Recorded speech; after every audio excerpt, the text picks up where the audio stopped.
Hi everyone. In this video of Accelerated Chess Dragon, we're going to be looking at a chess endgame, and this is a pawn endgame, and to be more specific, about opposition. So, what is opposition? Opposition is the state of two kings standing on the same file with an odd number of squares separating them. Like in this example where both kings are standing on the b file, and there's one square separating them. And another way to think about this conceptually is that both kings are standing on the same file, and they're standing on the same colored square, like in this example. So let's look at an example of how one side can defend and get a draw out of using the technique of opposition. So in this position, we can see that black is down one pawn. So what does black do in this scenario? Well, he has only two moves he can choose from, really. One is king to c7, and the other one is king to a7. You cannot play any other move because it simply loses the pawn on b6. So if you were playing the black pieces in this position, what would you play here as black?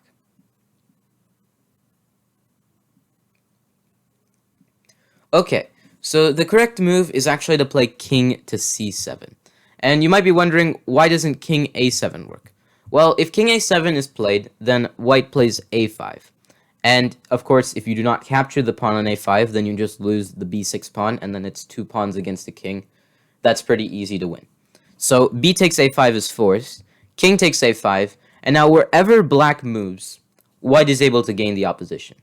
If you don't understand what I'm saying, I'm basically saying that no matter where black is able to move, white can move somewhere where he will stand one square apart from black and on the same file.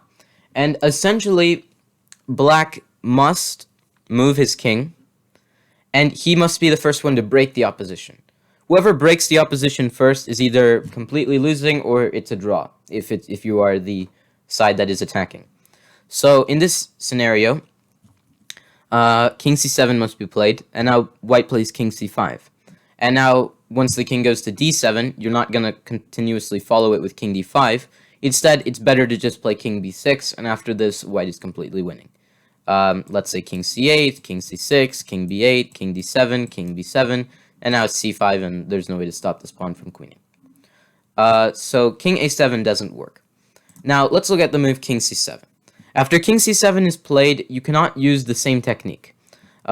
Best is to play the move king to a6.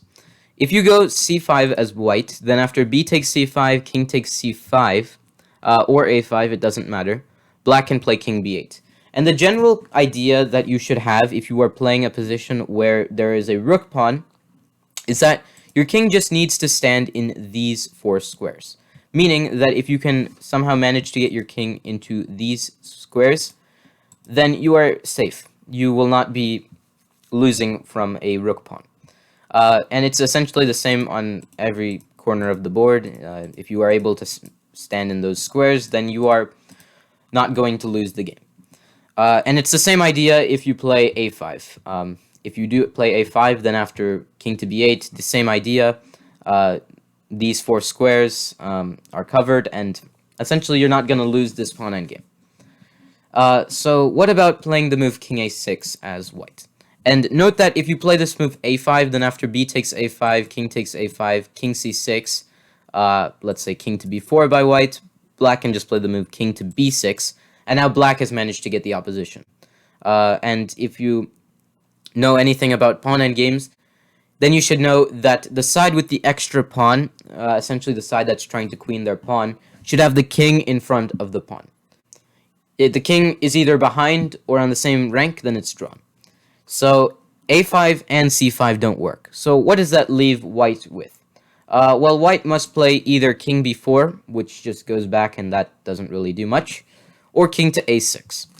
So let's look at king to a6. King b4 would automatically draw the game after something like king c6, and now after king b3, then there's just king c5. And here, there's no way to actually make any progress as white. You can just go king back to c6, and after, say, king to d4, trying to maneuver this way, then just king d6. Black has got the opposition, and white has absolutely no compensation. So, all of these moves fail to work, but let's try king a6 now. After king a6, black must play king c6. It's the only move. If you go anywhere else, you lose the b6 pawn. So king c6, king a7, And now this is the critical moment. If you play this move king to c5, then white is just winning after the move king to b7. And now you must abandon the pawn's defense. So after, say, king takes c4, white can capture the pawn on b6, and after king to b4, a5. And now you can essentially not stop the pawn because you are not in the area of these 4 squares. So that means that you should not play the move king c5. Instead, you should play the move king c7. And this is the only move that works. So king c7. And here, what does white do? If white tries the move king to a6, then you just repeat king c6 and it's a draw. So what about king a8? Well, here, this is another place where many people will mess up. You must play king to c8, and this is the only way to draw the game. If you instead play king c6, it's a similar idea. You essentially lose the b6 pawn, and there's no way to defend after that. So you must note that you should have the opposition in this case, and it doesn't necessarily have to be the same file. It could also be the same rank.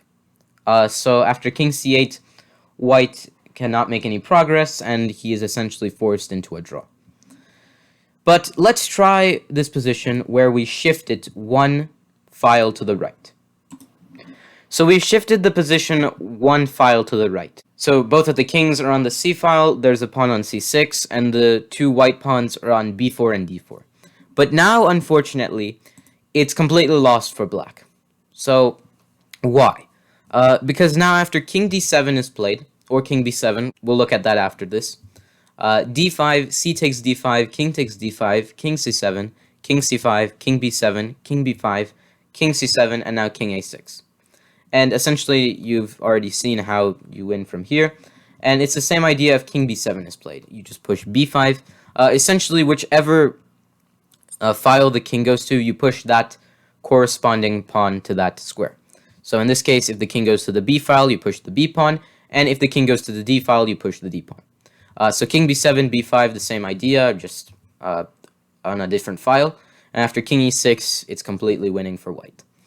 So why was it that it worked now, but it didn't work in the previous scenario? Well, that was because in the previous scenario, it was a rook pawn that we were dealing with. And like I mentioned, if the king is able to get into this vicinity, it's a draw if you have a rook pawn. But because the king, first of all, wasn't dealing with a rook pawn, you have no way to deal about that.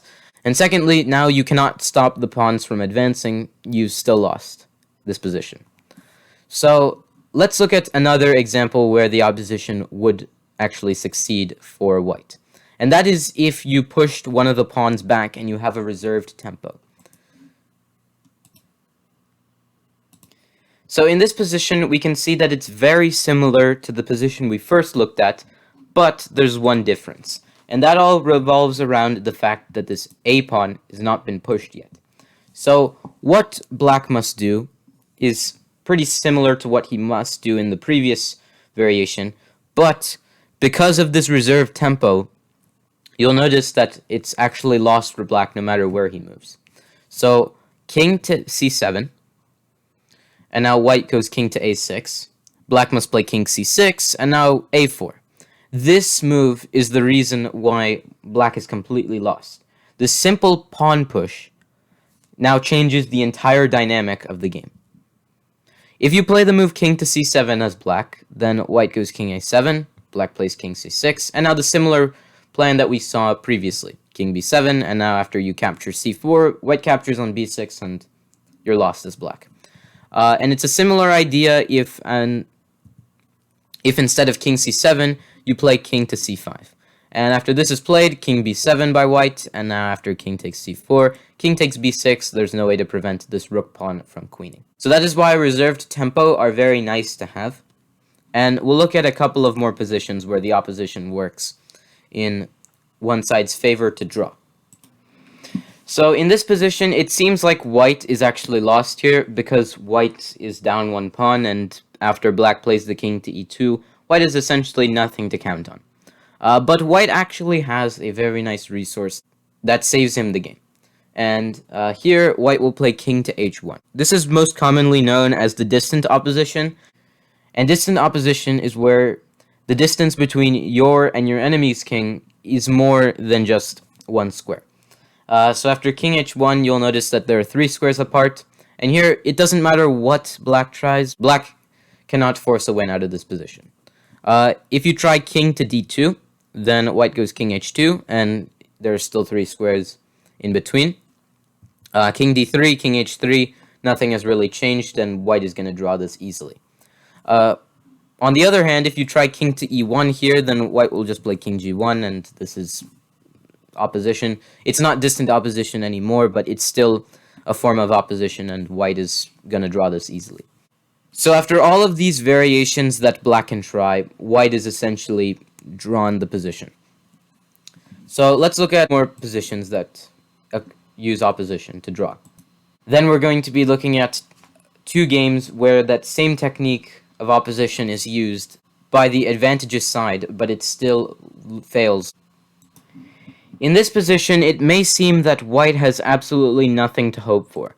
Black's main idea is to just play king g4, capture the f4 pawn, and then next capture the g5 pawn, and then white is essentially hopeless.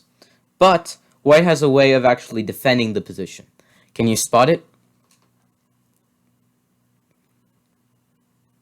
Okay, so white should just play the move g6, and the idea is that if you play the move f takes g6 as black, then f5.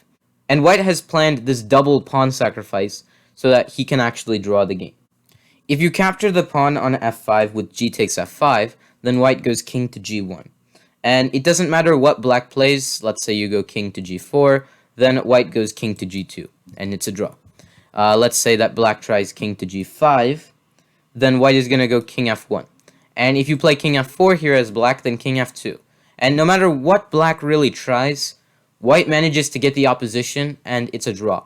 Let's see what happens if you try king takes g6. If this is played, then after king g2, let's say you play king to f5, then there's just king to f3, and you just defend the pawn this way. And after f takes g6, f5, what happens if you just decline the pawn on f5 and just play something like g5? Well, in that case, white doesn't have to worry much because he could just play the move king to g2, and let's say g4, just king to g3.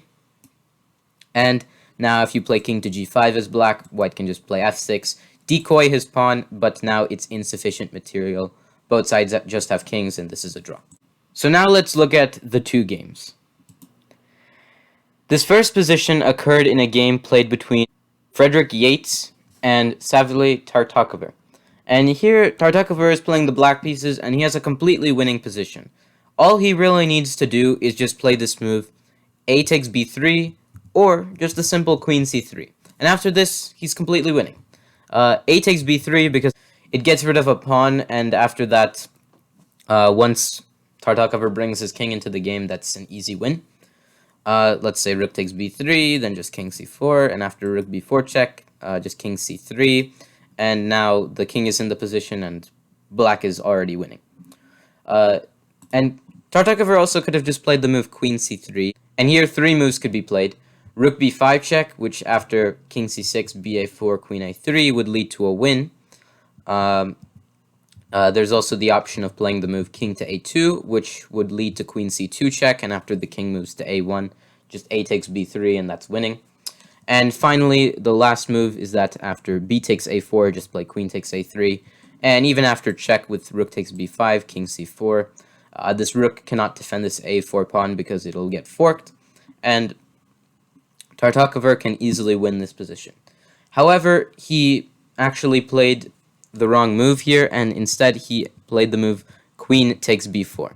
And this move may seem like it is winning, but in reality it just forced a draw a lot quicker. After a takes b4, a takes b3, king b2 by Yates, and Tartakover thought that he was actually winning here, so he played king c4, but king a3 by Yates. And here, Tartakover cannot play the move king c3 because it's stalemate here. So he tried one last trick. He tried b2, hoping that if Yates were to actually capture this pawn, then there's king takes b4, and this position actually is a loss. Tartakover did not get the response he wanted by Yates, and instead Yates actually played the move king to a2.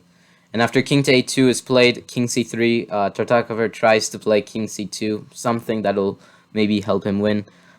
So king b1 by yates, and now Tartakover can't play king b3 because it'll still be stalemate. So he tries king takes b4, but after king takes b2, this is an obvious draw. Yates just gets the opposition, and he's easily going to draw this game. That is why you should be very careful with this, and you'll see one more game that demonstrates this same idea, where you have to be very careful before you trade pieces off. This final position occurred in a game played between Arthur Yusupov and Ljubomir's Ljubomic. And actually, in this position, Black completely blundered the game away. And here, Ljubomic could have actually won easily by playing rook to a3, because the idea is to play king to f6, king g7, and then f6 to kick this rook away from the defense of the g3 pawn. Or let's say, for instance, king e4, just f5 check, and here it doesn't matter what you do.